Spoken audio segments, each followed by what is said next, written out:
Dude, here's the thing about depression, man. How to overcome depression. Number one, you need to understand depression is so small compared to who you actually are. We just talked about knowing who you are. Once you know who you are, this idea of depression is going to completely be obliterated in your mind. Now, that's not to say you will not feel darkness, sadness, and depression. You will, but you're not a depressed human being. Our modern definition of depression is so soft. It's so soft. It's so demeaning to think that's who you are. I am depressed. Then you don't know who you are.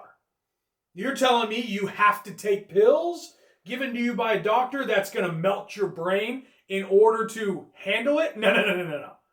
No, that's not true. You don't know who you are. You don't know the power you have. Once you have this power and knowledge of who you are, once you have this power and understanding, you begin to stand firm amidst the chaos, amidst the storm. So to stand in your truth and identity, to understand that, is how you overcome depression, because nothing has power over you unless you give it power over you. Unless you're willing to give that power to something, nothing has power over you. No mindset, no anxiety, no depression, nothing. No emotion either. People need to learn you are not your emotions. The emotions you feel is not who you are. Everyone talks about their feelings. Oh, my feelings matter. No, they don't. Your feelings are not who you are. You're not even your thoughts. Your thoughts are not you. People don't get that. You are not your thoughts. You are above your thoughts. You control your thoughts. You control your emotions. Let's just experiment. Can you think about your thoughts?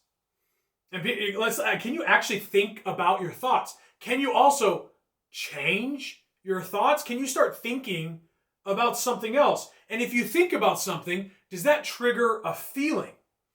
Oh my gosh, I think about puppies, right? Really cute puppies. Oh my gosh, little golden retriever puppies are so cute. They're playing around. That, if you really put that in your mind, guess what? It's going to incite emotion. Let's take it to a dark path. If you start thinking about murdered children, or serial killers, or torture, or whatever it is, the dark things, what do you think that's going to incite within you? We know that our thoughts trigger emotion, and people are like, oh, it's the chemical imbalance. Well, the chemical reaction is what happens in your brain when you think about things. You can also cause yourself to be stressed. You can also cause yourself to be calm. So it's understanding there is something controlling your thoughts. And that thing that controls your thoughts is you. So when you know who you are, you know you are not your thoughts. You are above your thoughts. You are the consciousness that governs your feelings and your thoughts, and stepping into the power and knowledge of who you actually are is the power to now realize I am in control.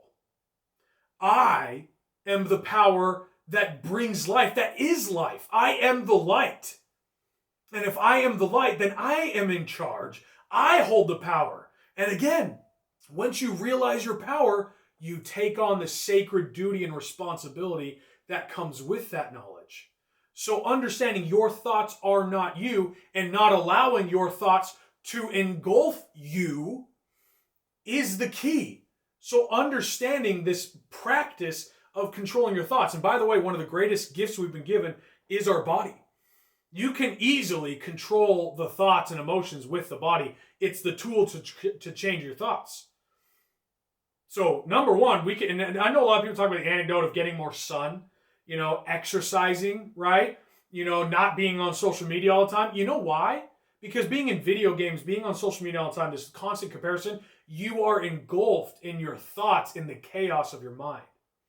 And by stepping out of that, whether it's physically stepping out, being in the sun, actually triggering vitamin D and testosterone and all these things, actually by doing that is one way to do it. But a greater understanding of that is a knowledge of who you really are and where your true power is, and knowing that you're the one in control. This is the power of agency. This is the power of freedom. All men are given freedom by the grace of God, and by his power we are created to be agents unto ourselves, which means we have the power to govern ourselves. And what a sacred and also scary responsibility. That's why so many people can't handle that burden. They want other people to tell them what to do. They want someone to give them a quick antidote. And if that's you, then recognize it's your own fault. It's your own fault. By the way, an intelligent mind, a highly intelligent mind, normally leans into depression more. You know why? Because an intelligent mind is also a very chaotic mind. So it's a mind engulfed in chaos, without structure, without control. So to be able to center yourself, to be able to ground yourself in a perfect understanding of who you actually are and separate from the thought is the power to control the thought. That's how you overcome depression.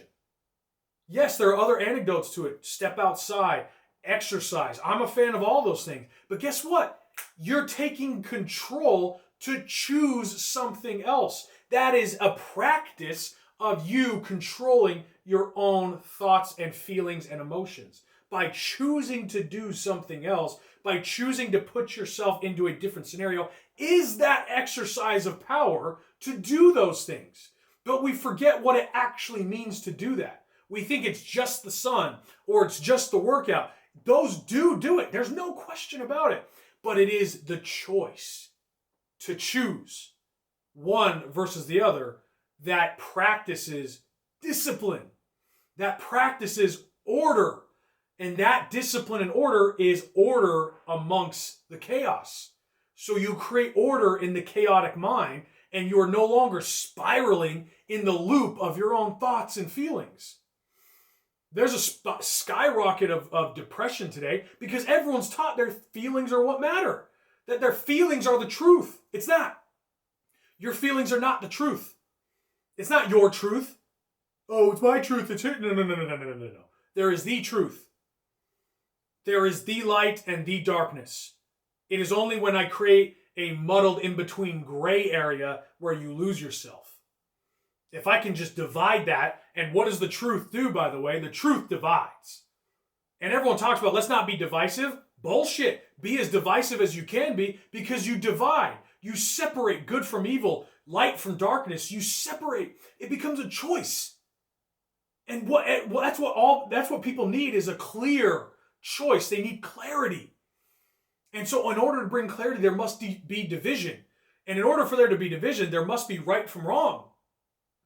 So in order to choose one versus the other, you must bring clarity to your mind through truth and understanding to choose one versus the other, to choose the light over the darkness, to choose happiness and joy over depression, right? And again, we talk about depression. Just because you feel depressed and sad doesn't mean you are. That's who you are. The feelings will come up, but understand you are in control. You are the one in control. You have the choice.